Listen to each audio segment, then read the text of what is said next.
ശ്രദ്ധിച്ചേ, ആമൻ ശത്രു യുദ്ധത്തിന് സന്നാഹമായി നിൽക്കുമ്പോൾ, നിനക്കും നിന്റെ കുടുംബത്തിനുമെതിരെ ശത്രു ആമൻ ചില കാര്യങ്ങൾ മെനഞ്ഞ് നിന്നെ പരാജയപ്പെടുത്താൻ മുന്നിൽ നിൽക്കുമ്പോൾ ദൈവം പറയുന്നു, യഹൂദ പുറപ്പെടട്ടെ.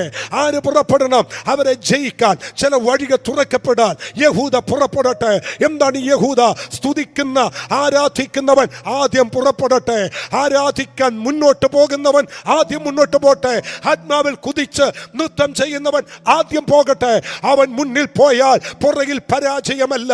ഒരു ദൂതാത്മാവിൽ ഞാൻ പറയുന്നു, അവൻ കുടുംബത്തിന്റെ അകത്ത് ആരാധിക്കുന്നവൻ മുന്നിൽ നിൽക്കട്ടെ. സഭയിൽ ആരാധിക്കുന്നവൻ മുന്നിൽ നിൽക്കട്ടെ.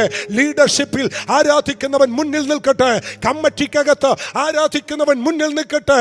അവൻ കാശുള്ളവനല്ല മുന്നിൽ നിൽക്കേണ്ടത്, കഴിവുള്ളവനല്ല മുന്നിൽ നിൽക്കേണ്ടത്.